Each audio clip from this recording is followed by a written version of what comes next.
Muy bien, vamos a reanudar los trabajos y para eso vamos a presentar nuestro siguiente panel. El tema central de este panel es el futuro de la salud. Vamos a invitar a pasar al escenario a quienes harán cargo de exponernos sus ideas. Invitamos a las y los panelistas. Mariana Campos, directora general de México Evalúa. También médico especialista en infectología, Francisco Moreno. La directora general del Grupo Médico de Hannover Re, Gabriel Teichmann. Y como moderador, y de hecho con él les dejo en uso de la palabra, como moderador, el vicepresidente de AMIS, Pedro Pacheco.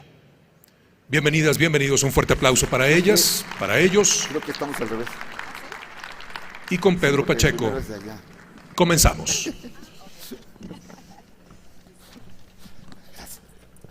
Bueno, pues muy buenos días, un gusto estar con ustedes en este panel sobre el futuro de la salud.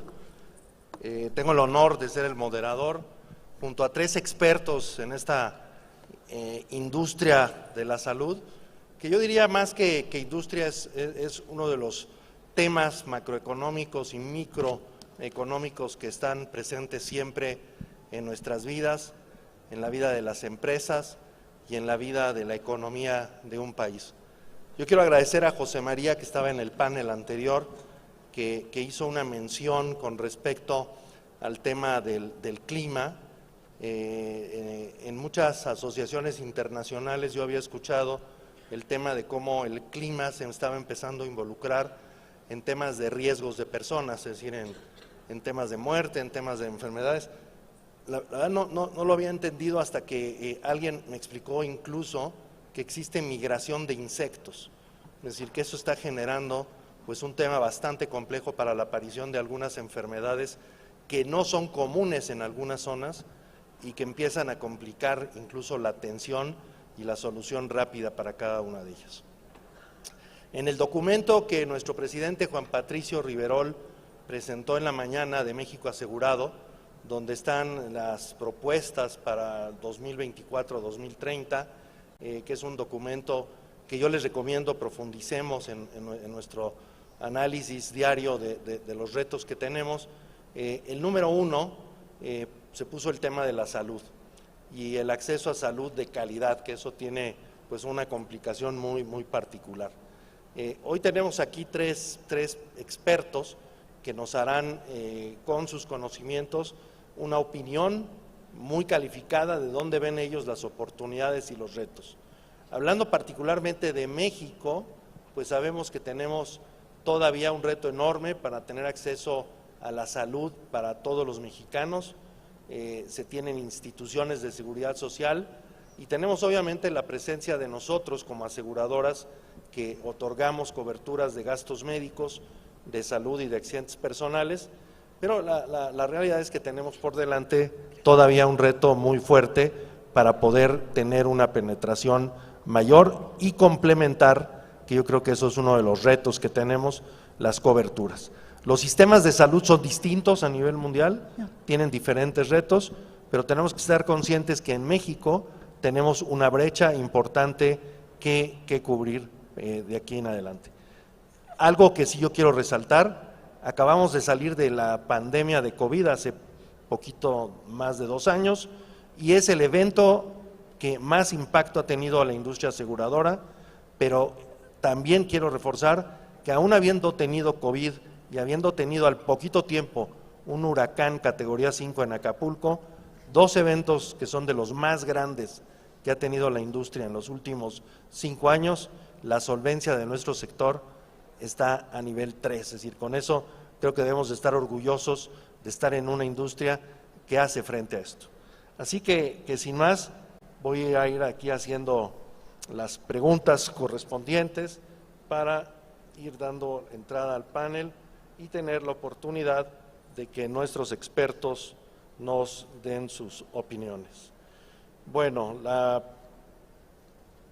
primera la haré a el doctor Francisco Moreno y dice: la pandemia de COVID-19 aceleró la adopción de nuevas tecnologías, innovaciones y servicios de apoyo a la telesalud, como consultas virtuales, la monitorización remota y herramientas digitales de participación de sus pacientes.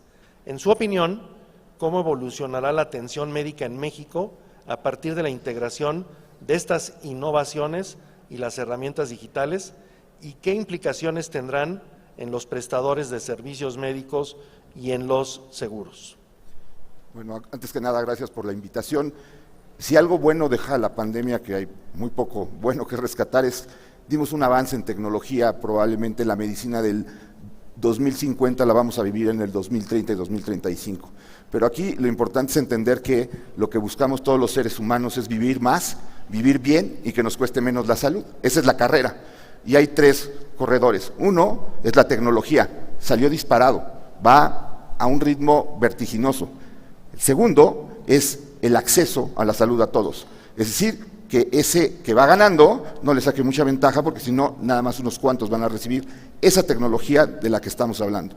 Y el tercero es el país, que a México desafortunadamente hoy no le avisan que ya empezó la carrera. Entonces empieza a haber una brecha muy grande.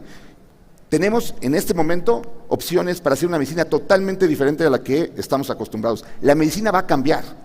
La medicina que ustedes ven, que nosotros hacemos, va a cambiar. Se va a volver una medicina preventiva, en lo que vamos a hacer es tratar de evitar las catástrofes, tratar de evitar que el paciente esté enfermo, crónicamente alterado, que no pueda trabajar. Esa es prevención, es el futuro de la medicina, y la tecnología va para allá.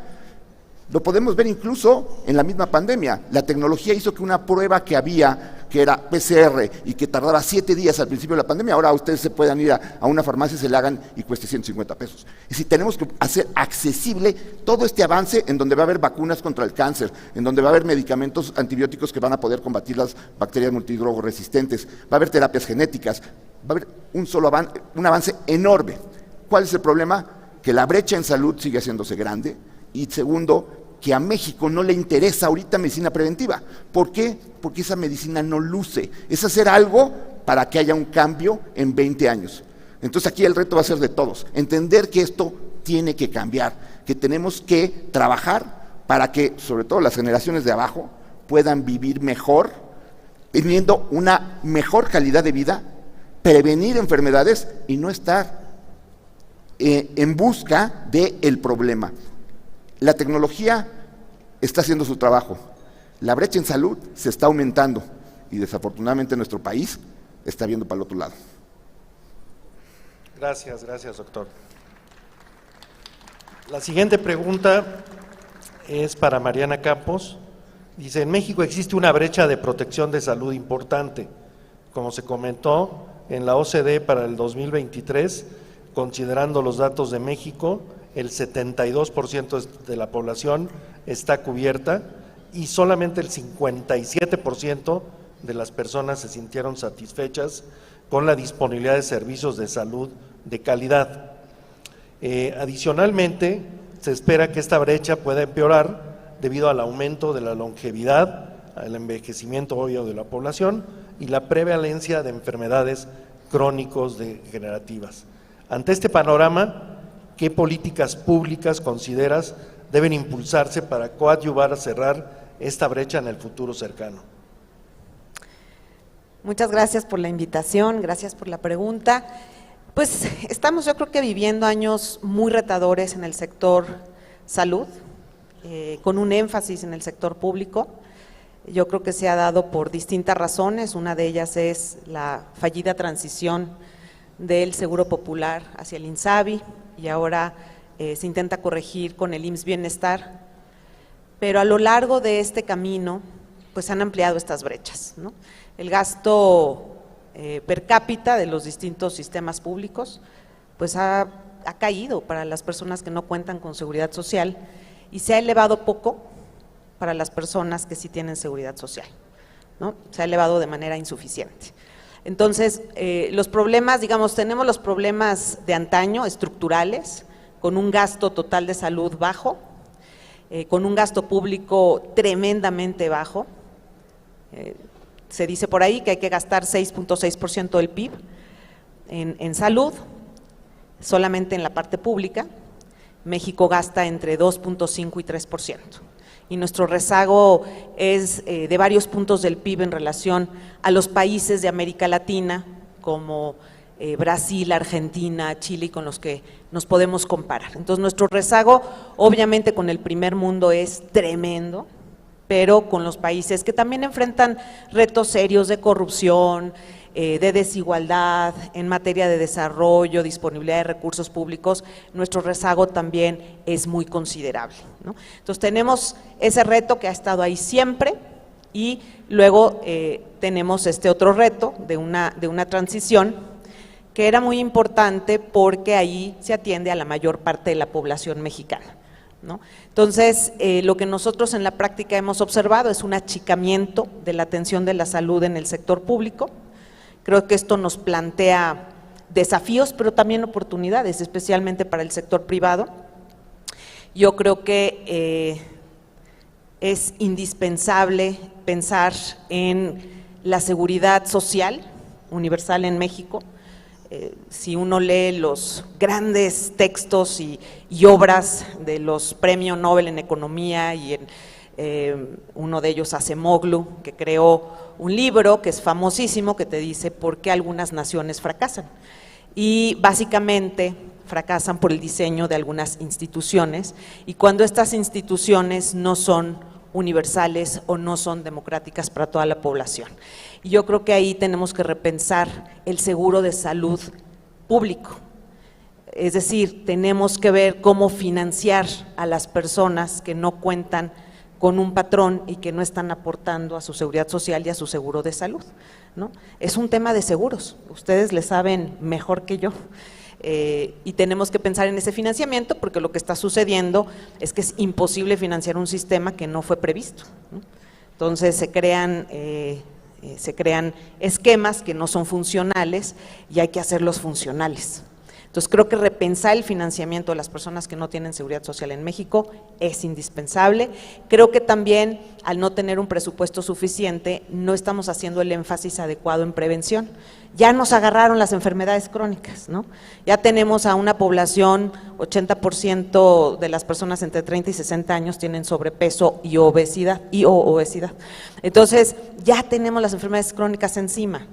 Ya tenemos que ser reactivos porque hay que atender a esas personas. ¿Cómo le hacemos para poder invertir en la prevención, en el estilo de vida de la gente? Pues necesitamos recursos adicionales y necesitamos esas políticas. Entonces, no me sorprende que con el achicamiento que hemos tenido en la atención del sector público, pues la gente se sienta insatisfecha, ¿no? Pues, hay menor provisión de medicamentos, hay una caída dramática en la consulta médica que no nos hemos podido recuperar de 70% en relación a 2018 en el sector que atiende a las personas sin seguridad social. ¿Y qué han hecho las personas? Se han ido al sector privado, pero en mi opinión ha sido todavía una atención también muy reactiva, ¿no? Voy al consultorio de las farmacias, que eso ha crecido tremendamente, y yo creo que hace falta ahí desarrollar más esquemas de atención para darle certeza y un mejor uso del dinero a los hogares en salud. Muy interesante, Mariana, gracias. Ya nos pusiste una tarea ahí de creatividad que por supuesto tenemos que estar ahí. A Gabriel le voy a hacer las preguntas en inglés, fue la solicitud. Gabriel, mental health related conditions Gabriel, las condiciones relacionadas con la salud mental son cada vez más importantes para las personas. Muchos países están experimentando un gran aumento en sus incidencias y en sus costos. ¿Cuáles serían las alternativas en los sistemas privados para abordar estas condiciones? ¿Cuál es el papel de los seguros en las condiciones de salud mental? Y si hay alguna diferencia entre las condiciones de salud mental que los harían asegurables o altamente no asegurables. Muchas gracias por la invitación, por la pregunta también. Voy a compartir con ustedes observaciones internacionales. Por un lado, la salud mental está en el enfoque de los sistemas y en cuanto a las alternativas, es importante saber que existe una conexión entre las enfermedades mentales y la eugenia, y hay una campo nuevo médico establecido que se enfoca en la prevención precisamente, y para aquellos que tienen alguna condición médica se ofrecen servicios altamente personalizados, optimizados. Las compañías de seguros, sin embargo, tienen un reto porque sabemos que la prevención es muy importante para evitar las enfermedades a largo plazo, los tratamientos a largo plazo, para que estos sean exitosos también. Y lo que debemos asegurar es que las compañías de seguros, cubren los tratamientos médicos realmente necesarios, que cubran los tratamientos iniciales, y con esto tal vez se limitará el número de tratamientos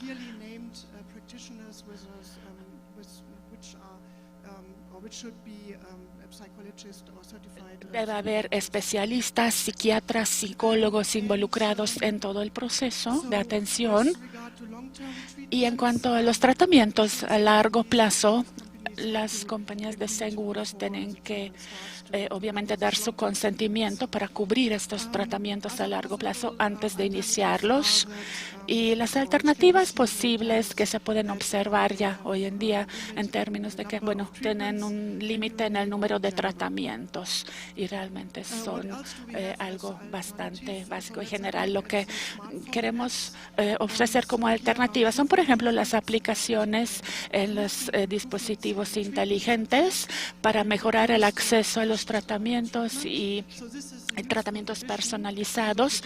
Es una adición útil a los tratamientos tradicionales para las personas con condiciones de salud mental. Son más expeditos incluso y se adaptan mejor a cada situación, en vista de que muchos pacientes deben esperar tiempos bastante largos hasta recibir alguna cita con un psicólogo o psiquiatra. Estos servicios ya se ofrecen en algunos mercados, además de los tratamientos tradicionales. En cuanto al papel de los seguros, tenemos que garantizar que haya tratamiento sostenible, un plan de tratamiento exitoso, sostenible. Tenemos que estudiar las diferentes ofertas del mercado para atenderlos y estudiar estos conceptos. Y, todo esto tendrá una influencia positiva para los pacientes también y para nosotros también, porque la salud mental es una condición, una enfermedad relacionada con la economía y también con el éxito médico, y el seguro obviamente puede reducir la carga financiera relacionada con los tratamientos para cuestiones de salud mental. En cuanto a los retos para la evaluación de los riesgos, la evaluación objetiva tiene una influencia sobre la probabilidad de ocurrencia de altos niveles de experiencias subjetivas en caso de un evento de salud mental, y la experiencia positiva obviamente aumenta la demanda de tratamiento, y en eventos futuros, en situaciones de alto estrés, son sumamente útiles. Y en cuanto a las diferencias en las condiciones de salud mental, hay diferentes enfoques de mercado y de la industria. Obviamente, en caso extremo, las condiciones de salud mental son complicadas porque representan un riesgo significativo, a menudo o no reciben las consideraciones actuariales apropiadas. Es todo un reto y esto está aumentando. Y el hecho es que, ya hay procesos de telemedicina para apoyo de los pacientes, y uno de los aspectos o problemas que son los aspectos psicológicos que se mencionan en las consultas, y como usted mencionó, no solo se trata de temas de longevidad, sino también de mayores riesgos en diferentes etapas. El tema de la pandemia de COVID-19 continúa generando afectaciones en la salud de la población. Los más evidentes son a nivel respiratorio, pero también pueden desencadenar, como usted lo ha dicho en diferentes foros, afectaciones cardiovasculares, lo que puede afectar obviamente índice de morbilidad y la esperanza de vida. ¿Cómo deberíamos abordar esta situación a nivel de política sanitaria? Bueno, la pandemia evidentemente lo que hizo fue, o sea, tenías tu coche y le quitó la cobertura que tenía el coche y te das cuenta en las condiciones en las que estaba el coche.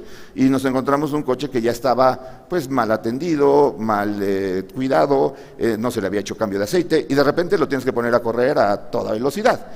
Y esto le pasó a todos. A mí me llamaba la atención que llegaba el paciente y lo íbamos a intubar y veíamos, pues, ¿por qué si tiene 37 años y tomabas la glucosa y tenía 400? Y decías, ¿desde cuándo es diabético? No, yo no soy diabético. No se había tomado un examen de sangre. Y el paciente que catalogabas como de riesgo, y decías, ¿cuánto pesas, cuánto mides? No, yo estoy muy bien de peso. ¿Cuánto pesas, cuánto mides? Mido 1,70 y peso 100 kilos. No estás bien de peso. Y esa realidad ya la tenemos. Estos pacientes están teniendo un mayor deterioro, es decir, lo que provocó la pandemia en esos pacientes es que aceleró el problema crónico degenerativo. Entonces tenemos que ayudarlos, y ustedes nos pueden ayudar a nosotros, a que se hagan programas para que esas personas que ya detectaron que están enfermas mejoren metabólicamente. Yo escribía en un artículo, incentivar a la gente que está asegurada para que mejore sus parámetros de glucosa, colesterol, peso. Ok, te doy un cheque de 100 pesos, porque si se los descuentan, no les importa. Aquí la gente lo que quiere es recibir dinero. Si no, pregúntenles a los que nos gobiernan. Así lo han logrado. Entonces, lo que tienen ustedes es incentivar a la gente. ¿Para qué? Para que se mantengan sanos. ¿Para qué? Para que no les cueste a ustedes estarlos curando de enfermedades. Sí, esta generación se desplazó, pero ahorita tenemos que buscar maneras de incentivar a que sigamos cuidándonos nosotros. Como que hubo un momento en los años 2021, 2022, en donde la gente está muy asustada. Quiero cuidarme, quiero hacer ejercicio, quiero mejorar mi peso, ya se está olvidando. Ustedes pueden incentivar a esas personas para que no se estén enfermando. Y al otro grupo, al que todavía no se enferma, hacerles o programarles pólizas en las que haya beneficios si el paciente se mantiene sano. Si el paciente se mantiene sano, no les cuesta a ustedes. Y ustedes están haciendo algo, como decía Mariana, es muy importante. Va a haber un número enorme de personas que no tienen cobertura en salud, que van a buscar cómo cuidarse, cómo tener algún tipo de protección. Pero ven al seguro como el que rescata al que está enfermo, no lo ven como el que me ayuda a que no me enferme. Ese es el cambio que tiene que haber en los seguros, en la nueva medicina. No resolver el problema, lo hacen muy bien, pero ¿por qué no evitar que llegue el problema? Adelantarnos al problema, buscar opciones para que la gente pueda buscarlos a ustedes, no solamente para que les resuelvan problemas si se enferman, para que les ayuden a mantenerse sanos. Muy buen punto. El tema de la prevención es algo que sin lugar a dudas debe de generar un cambio. Mariana, uno de los principales retos en términos de salud es el incremento que hemos observado en los costos. Avances tecnológicos, el tema del envejecimiento de la población, la inflación generalizada y la inflación médica son factores que generan pues que estos insumos crezcan y crezcan. En tu opinión, ¿qué medidas se recomiendan para que el incremento de los costos no sea un limitante y para que los servicios sean asequibles? Bueno, en primer lugar, suscribo lo que está diciendo nuestro estimado doctor Francisco. O sea, yo creo que, a ver, si vemos así con mucha sinceridad a México, al su sistema de salud, pues acaba de publicar la OCDE, ¿no? Tenemos una tasa altísima de mortandad evitable, ¿no? Estamos por los cielos, 200% arriba del promedio de la OCDE, y encabezamos la lista de 45 países, incluidos Argentina, Brasil, Chile, de nuevo, países con los que nos comparamos. Entonces, el sector salud no está en un punto óptimo. Estamos muy lejos de eso. Estamos teniendo una población enferma, estamos teniendo además una población en riesgo, que no estamos atendiendo esos riesgos, y ahí está la clave. Tenemos que enfocarnos sin duda en la prevención. Eso es indispensable, en el caso y en la detección temprana, ¿no? Lamentablemente el sector público se está yendo de ahí, que eso es lo más grave. Con la caída en consulta médica de 70%, lo que está pasando es que se está abandonando el diagnóstico. Entonces cada vez tenemos gente en la calle que no ha ido a su diagnóstico, que no sabe que cuenta con un tumor maligno, que no sabe que cuenta con diabetes, hipertensión, ¿no? Ya teníamos de por sí pues una detección tardía, pues ahora eso va a aumentar en los próximos años. Entonces eso es justo lo que no hay que hacer. ¿Cómo lo revertimos? Hay algo muy valioso que yo aprendí cuando estudié políticas públicas, y es entender primero el manejo de riesgos y segundo, que la población requiere cosas distintas. Hay que entender, hay población, por ejemplo, en el caso del cáncer de mama, que México sigue siendo un país que se detecta tardísimo el cáncer de mama, la mayor parte en estadios avanzados, donde es mucho más caro atender a la paciente y además pues las posibilidades de vida se disminuyen. Entonces, pensando en ese grupo de personas que tienen un alto riesgo a lo mejor, bueno, además todas se tienen que monitorear porque no es fácil saber cuáles son, pero decimos, bueno, unas necesitan simplemente que les recuerdes, es decir, campañas, ¿no? Esa es una intervención sencilla en donde la paciente a lo mejor no ha tenido tiempo, no ha hecho conciencia que ya está en esa edad, escucha la campaña y dice, tengo que hacerlo, ¿no? Y esa paciente cuenta con los recursos, el acceso y lo va a hacer. A lo mejor hay otras pacientes que requieren un poco más de educación. No, es que el mamógrafo es malo, me puede dar algo. Hay que educar, ¿no? Entonces ahí se requiere intervenir a través de los sistemas de salud público y privado. Luego tenemos pacientes que tienen un problema y una restricción seria de tiempo o de recursos, que están lejos del hospital, pensemos en pacientes rurales. Entonces, con ellos tenemos que hacer intervenciones de habilitación. Ahí es clave el sector público, obviamente, cuando se trata de personas que están en comunidades rurales, pues no hay un mamógrafo cerca, hay que subsidiar que asista a una mamografía, hay que llevar la mamografía móvil, ¿no? Tenemos además también pacientes a lo mejor, pues simplemente que hay que premiar porque de plano, pues digamos, están en una situación en donde no creen en la medicina, en donde han escuchado información que las ha mal informado y dicen no pienso ir, hay que incentivarlas, como dice Francisco, ¿no? Si te haces tus mamografías a tiempo, ¿cómo seguro te premio? ¿No? Entonces tenemos que pensar en intervenciones focalizadas de las personas y crear estrategias para ir abordando los riesgos y poder ir reduciendo. Ahora, la tecnología es vital, ¿no? Tenemos también que hacer uso de la tecnología cuando sea posible y incrementar, porque eso baja la telemedicina y todo lo que se pueda hacer. Ahí yo creo que es indispensable. Y yo pondría un último aspecto, que a veces en México perdemos la esperanza porque no somos un país ejemplo de innovación, pero sucede que a veces adoptamos procesos y tecnologías que son de países avanzados que es muy difícil adoptar en México, que sale muy caro. Vuelvo al tema del cáncer de mama y la mamografía. Bueno, el mamógrafo requiere un mantenimiento enorme, muchas veces no tenemos el personal técnico para mantenerlo en muchos lugares. Es difícil, no es asequible a veces en muchísimas comunidades y hospitales, sobre todo rurales. Entonces pensemos también en innovar, en tecnología que nos permita identificar, por ejemplo, qué paciente tiene mayor riesgo y detectar a esos pacientes. Oye, si tu mamá tuvo cáncer de mama, si ya ha estado en tu familia, ¿no? Y entonces manejar estrategias focalizadas para decir, estas pacientes que están lejos tenemos que llevarlas y subsidiarlas porque está, pues ya sea por la familia o por alguna otra razón, en una mayor situación de riesgo. Perfecto, muchas gracias. Gabriel, internationally we have seen requests. Internacionalmente hemos recibido solicitudes para algunas condiciones médicas que no se han presentado en el pasado, como los gastos médicos, las cláusulas de exclusión de cáncer y de cáncer de mama, por ejemplo. ¿Cuáles son los retos principales de estas compañías cuando evalúan los riesgos en el ámbito global? ¿Cómo se puede ver esta evolución en términos de aspectos demográficos, avances tecnológicos? Muchísimas gracias por la pregunta. En cada una de las regiones están cambiando los panoramas y el reto principal para los aseguradores y las compañías es equilibrar el apoyo de servicios médicos y también considerar a la persona asegurada. Por ejemplo, tenemos casos de Europa con casos específicos.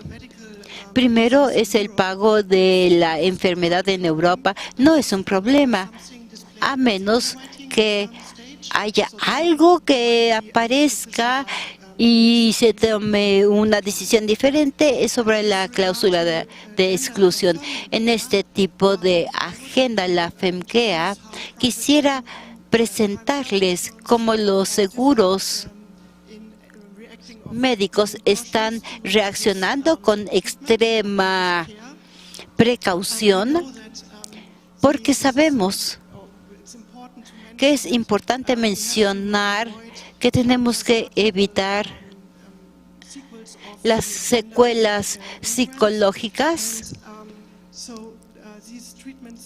y a medida que estos tratamientos incluyen también cirugía y la asesoría psicológica, tenemos que ver también cómo está la situación en Alemania y en el Reino Unido. Si en ambos países la población general tiene casi el 100% un seguro, y los sistemas de salud en el Reino Unido están enfrentando retos financieros. Por ejemplo, cubren esta agenda de cuidado familiar. En Alemania el sistema está en una dirección diferente. Ahí cubrimos tanto el seguro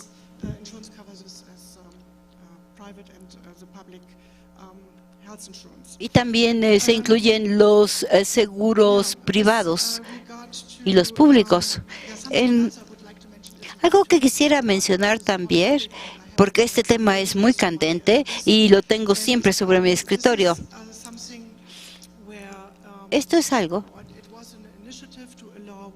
Era una iniciativa para que la gente que sobrevivía al cáncer pudiera solicitar una mayor cobertura para poder detectar condiciones que antes no se habían tomado en cuenta por parte de la aseguradora. Algunos países están enfocadas en los seguros. Nueva Zelanda ya lo hizo, ya lo aprobaron en febrero de este año, y se ha visto un impacto considerable sobre el precio anterior. En relación con la pandemia, hemos visto muchos cambios en la seguridad de productos, porque esos eventos llevan a un pico que luego nos lleva también a que no haya una selección. ¿Qué más podríamos esperar a medida que suceden estos cambios con la tecnología y los que ya estamos enfrentando? Algunos ya están, como los sistemas de suscripción automática. Sin embargo, también tenemos que ver las iniciativas a futuro, por ejemplo, haciendo que las aseguradoras tengan un escaneo facial o tomar biopsias, y es algo que tendremos que hacer. La tercera ronda la voy a hacer más corta la pregunta y sería 1 minuto para cada uno, y también pueden incluir ahí algún comentario final.